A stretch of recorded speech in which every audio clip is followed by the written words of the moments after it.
Welcome back to Grimverse History, where we uncover the strange and forgotten sides of history.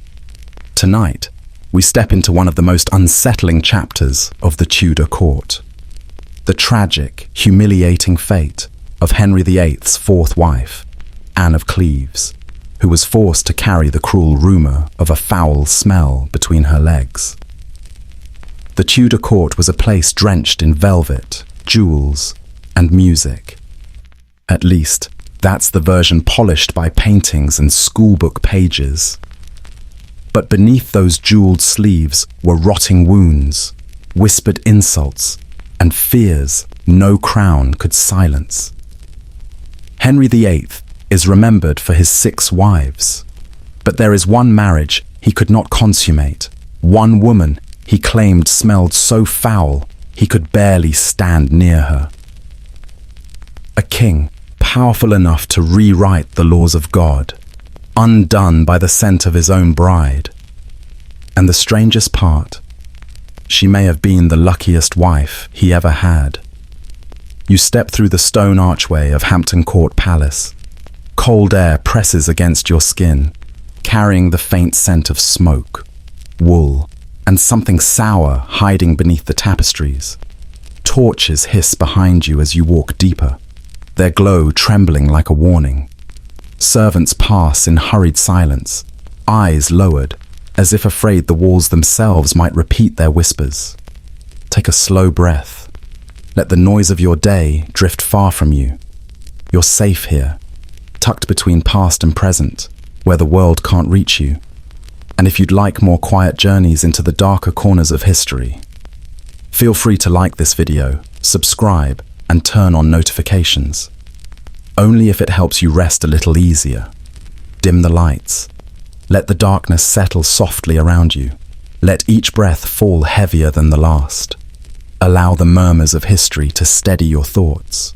It is the winter of 1540. A foreign bride has just stepped into a kingdom she does not understand. And within days, the whispers begin. Whispers that will decide her fate long before she speaks a word. Before we witness the ruin of a woman's dignity, you must stand for a moment in front of the monster who engineered it. By 1539, Henry VIII had become something scarcely recognizable as human. You see him now, not the vigorous young ruler who dazzled Europe, but a decaying giant breathing through pain. Henry VIII is no longer the golden king painted in court portraits. You stand at the edge of the chamber, watching him sink heavily into his chair, breath thick, skin stretched tight over a body that feels more like a collapsing fortress than a monarch. The courtiers still bow, still smile, still pretend the air around him is not sour with infection. But you can smell it long before you understand what it is. The truth clings to him more stubbornly than the crown ever did. His leg, once strong enough to carry tournaments and dances, now opens into a wound that never closes. It leaks, it festers, it whispers its own dark story every time he shifts his weight. The servants smell it long before they see him. They learn to keep their eyes low, not out of respect, but out of mercy for themselves. And you feel yourself doing the same. He blames the candles when the room fills with rot. He blames the weather. He blames the tapestries. Anything but himself. The royal physicians come and go, carrying herbs, prayers, and professional resignation. You watch one flinch as he unwraps the wound. They drain the abscess again and again, each time hoping the king won't scream or hit them.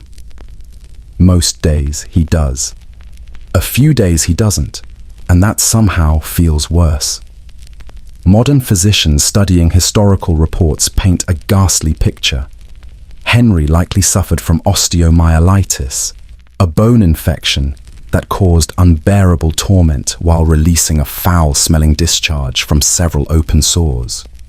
His doctors, ignorant of bacterial infection, could only wrap the wounds and prescribe opium that clouded his unstable judgment. The king's medical affliction affected more than his mobility. You notice it in the way he grips the bedpost, the way he avoids intimacy, the way he drowns discomfort in rage. The persistent infection probably disrupted his hormones and circulation, making physical intimacy painful or impossible. And nothing bruises a king's pride like the quiet truth he refuses to say aloud. He is no longer capable of the intimacy he demands from his queens. The pain makes sure of that. The swelling, the decay, the exhaustion that drags him under like cold water.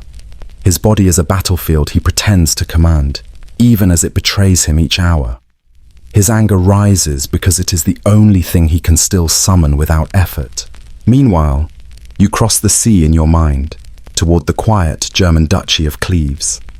A 24-year-old woman prepares for the role of her lifetime. She grows up far from the heat of English politics, in a quiet German court where duty is a familiar word and alliances are stitched into marriage gowns. You imagine her walking the stone corridors, her steps soft, deliberate. She learns to speak softly, to carry herself with calm certainty, to understand that a princess rarely belongs to herself. There is a stillness in her, a sense of grounded purpose. She knows her role. She knows the weight of it. And you can feel that weight just standing beside her. England needs her more than she needs England. That is the quiet truth no one dares to say aloud. The political urgency behind this marriage cannot be overstated. You picture Europe as a map of trembling borders, alliances shifting like candlelight. England stood isolated, threatened by the Catholic unity of France and the Holy Roman Empire. Henry's rupture with Rome stripped him of key allies. The Protestant German states offered a lifeline, and Anne represented that link. She prepares for her journey with care. You see her pack tapestries, winter garments, gifts wrapped in discipline. You watch her practice English greetings, the nervous smile she hides as she boards the ship. She is practical in a way Henry never learns to be, but Henry sees her long before she sees him, or rather, he sees a painting. Holbein's portrait, the image you might still recognize, shaped her destiny long before her footsteps touched English soil. The road to Rochester lies quiet under a pale English winter, the kind that carries a thin mist across the fields and softens every sound into a hush. You walk beside her carriage for a moment, feeling the cold air fold around you like damp linen. Anne arrives tired from travel, wrapped in heavy fabrics, her breath forming small clouds in the morning air. She expects a formal greeting, perhaps a chamberlain, perhaps a polite announcement. You steady yourself as the hooves slow in the frost, sensing a moment that wants to be important, but doesn't know how. She does not expect a middle-aged man in a plain cloak rushing toward her with the enthusiasm of a troubadour who never got the hint. But this is Henry, or rather, Henry pretending not to be Henry. Henry, disguised as a simple courier in what he fancied a romantic gesture of chivalry surprise, burst into Anne's chambers, expecting enchantment. You watch him push the door wider than necessary, breathless with self-satisfaction. He imagines the moment unfolding like a courtly poem, the type where the lady swoons and destiny hums in the background. Reality, however, has never been particularly kind to the king's imagination. He bursts into her chamber with a grin that hopes to be boyish, but lands somewhere closer to discomfort. Anne turns. She sees a stranger, a polite stranger, a slightly intrusive stranger, a stranger who seems far too excited to be uninvited. You feel the room wince with you as his eagerness hits the floor and lies there, unclaimed. She does what any well-raised princess would do. She gives him a courteous nod, acknowledges his presence, and waits patiently for someone to explain why this random man has just invaded her morning. Henry waits for the swoon. It does not arrive. He waits for the blush. It goes missing. He waits for the spark only he believes is inevitable. But Anne simply smiles, the way one smiles at a helpful, stable hand. You feel the air deflate. A quiet collapse of expectations only Henry seems surprised by. The silence lands heavy, like snow on an unsteady branch. She compliments the gifts he brings, mechanically, dutifully, unaware she is speaking to the King of England. To her, he is just a man with too much enthusiasm and too little context. Her tone is warm, but her eyes hold no revelation, no instant love, no dramatic spark, just basic courtesy. You watch Henry swallow that courtesy like a bitter seed. This cultural dissonance became the first crack in their doomed relationship. Where Henry expected instant passion and obedient adoration, he found composed bewilderment. The woman before him, foreign, unfamiliar, and unflustered, refused to confirm his myth of irresistible masculinity. Henry's disgust was immediate and witnessed by all. You can almost hear the pride tearing inside him, a quiet rip beneath the cloak. By the time someone reveals his identity, the damage already settles in him like frost on stone. Anne bows deeply, apologizes with quiet grace, corrects the misunderstanding in the only way she can. But Henry has moved on to a different narrative. He sees her now, not as a woman, not as an ally, but as the embodiment of disappointment, a disappointment wearing German wool. You feel the temperature in the room drop with that thought. His expression darkened with thinly veiled rage as political duty collided with personal vanity. In that instant, Anne became not just a disappointment, but a threat to his fragile self-image. The marriage would proceed. Political demands required it, but Henry's campaign to destroy Anne's reputation began that very day. The whispers started immediately. Courtiers, who had praised the match, now muttered about the bride's foreign habits, her stiffness, her supposed inability to meet the king's refined expectations. These were not spontaneous murmurs, but orchestrated slanders designed to excuse the king's own inadequacies. You hear the first whisper slide through the corridor like a knife being unsheathed. The wedding on January 6th, 1540, unfolded like a solemn requiem disguised as festivity. Even the air seems unwilling to celebrate. You stand near the back of the hall, feeling that stillness settle over your shoulders like cold cloth. The musicians play, but their notes feel thin, almost apologetic, as if they too know the marriage is already dying in its cradle. Courtiers stand in stiff rows, dressed in silk and discomfort, exchanging glances that say everything their mouths cannot. You catch one of those glances, a tiny, silent flinch, and you understand more than any words could explain. Anne walks with measured grace, steady breath, steady steps, steady heart. She does not understand the chill that trails behind her, the way people look at Henry as if waiting for a storm to break.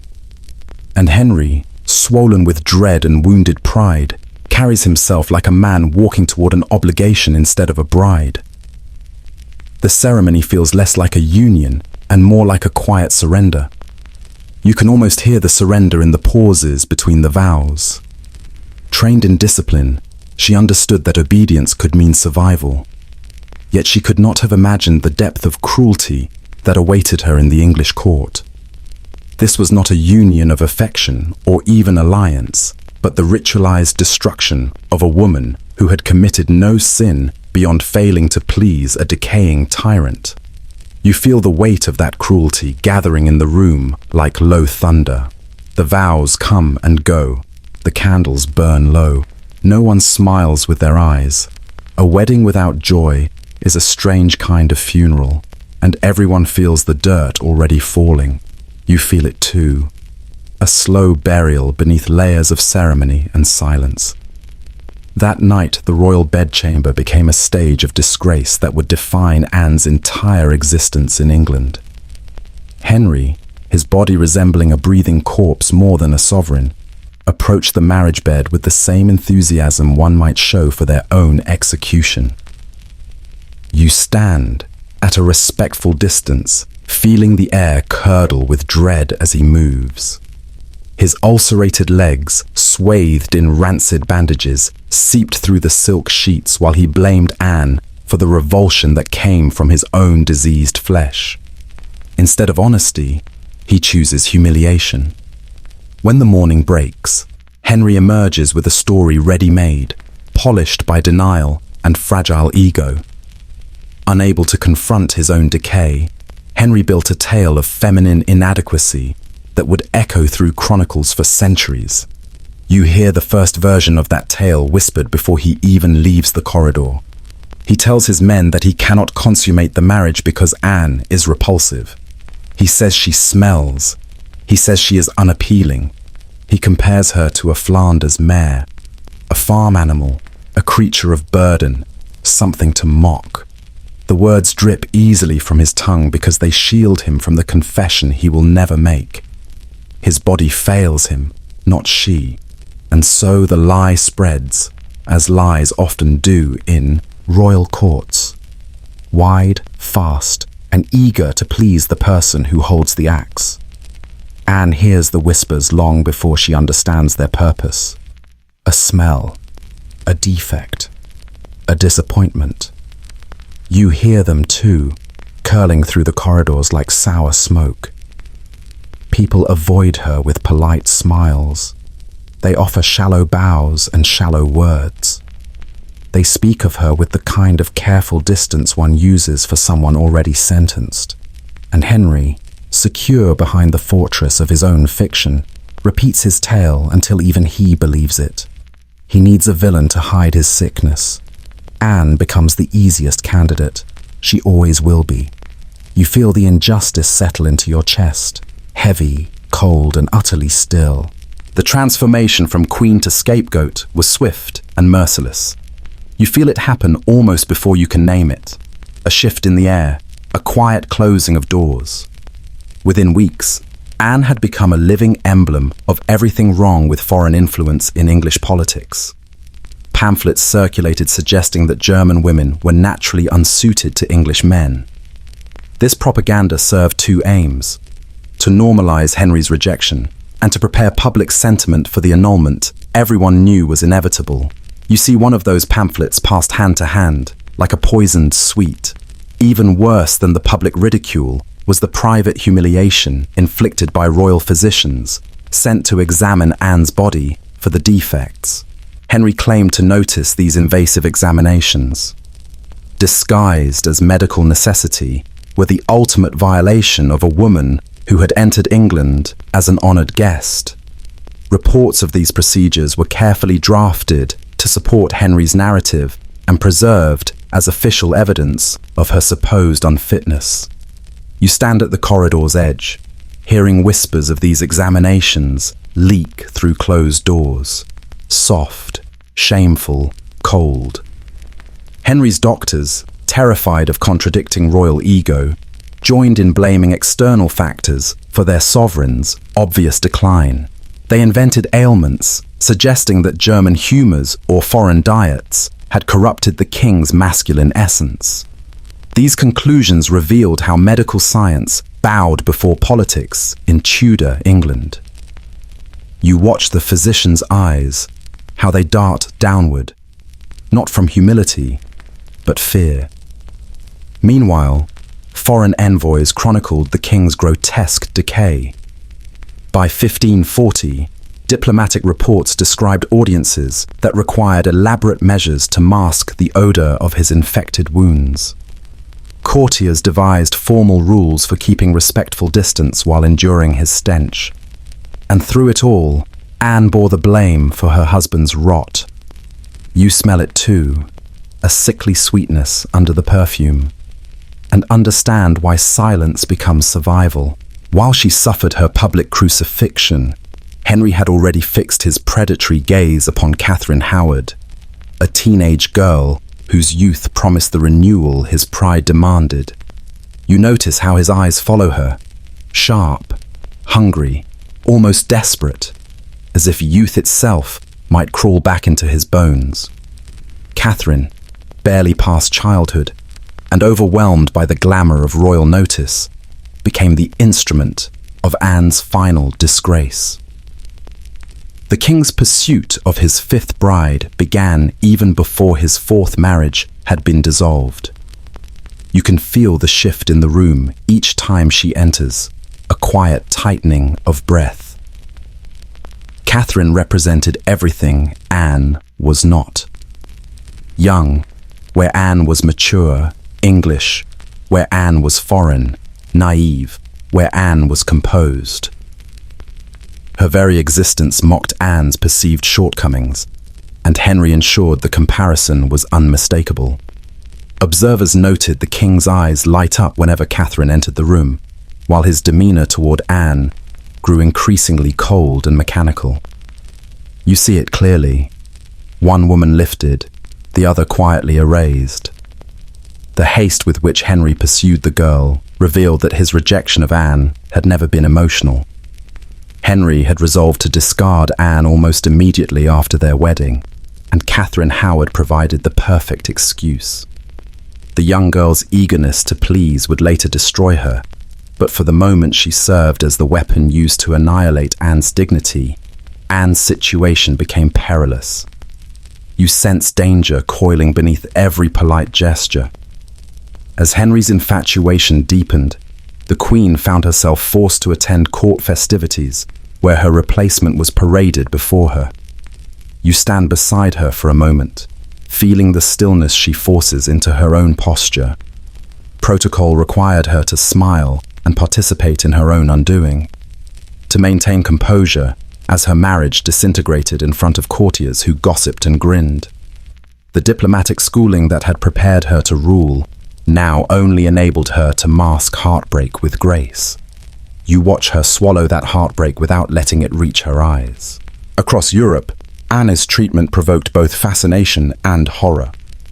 The Holy Roman Emperor used her humiliation as evidence of English savagery, while French nobles staged entertainments mocking Henry's failure to consummate his marriage with a respectable German bride.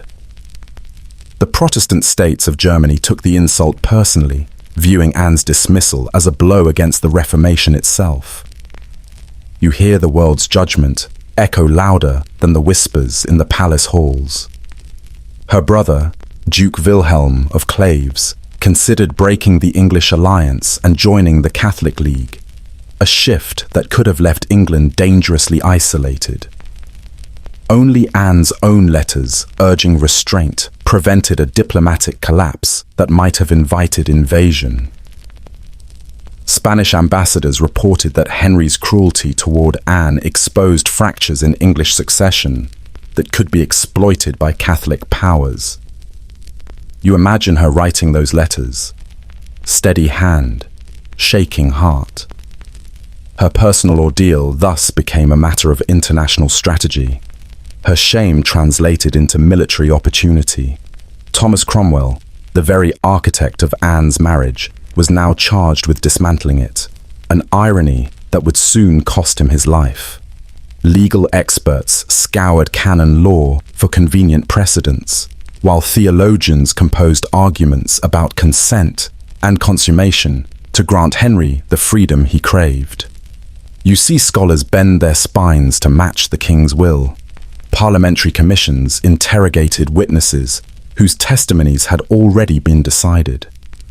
Anne's foreign birth was cited as a natural impediment to proper union. While Henry's claim of non-consummation was accepted without challenge, despite its absurdity, the proceedings resembled far more than justice. You feel the verdict long before they speak it. The most malicious twist came when Anne's compliance was twisted into further proof of her inadequacy. When she agreed to confirm the marriage's non-consummation, observers called her overly eager to discuss private matters.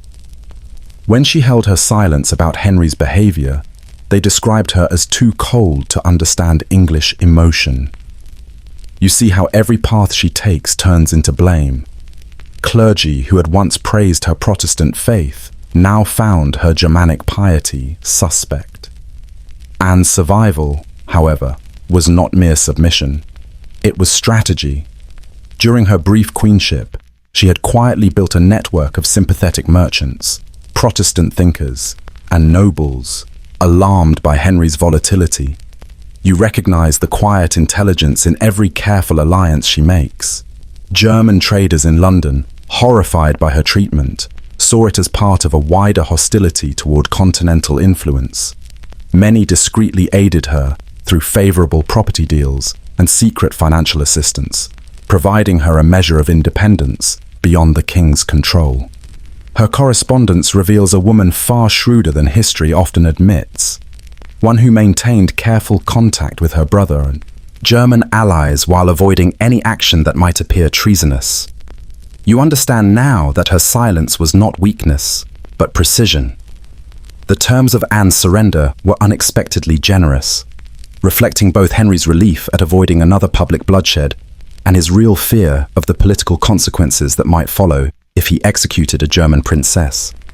She would retain the title of the king's sister, receive vast lands and income, and continue to hold a position of prestige at court, provided she never questioned the annulment's legitimacy.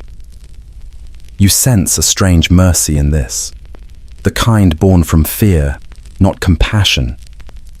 In return, she would publicly affirm that her marriage had never been valid, that she remained untouched, and that Henry's rejection stemmed from canonical concerns rather than personal spite. Anne, adorned in the luxurious garments of her brief queenship, formally renounced all royal claims, while Henry's envoys applauded her prudence and humility. These forced confessions would become official proof of her unfitness, ensuring that Henry's fabricated narrative would endure for centuries. Anne's humiliation became a warning across the continent. Alliances with Tudor England were as unstable as the king's temper.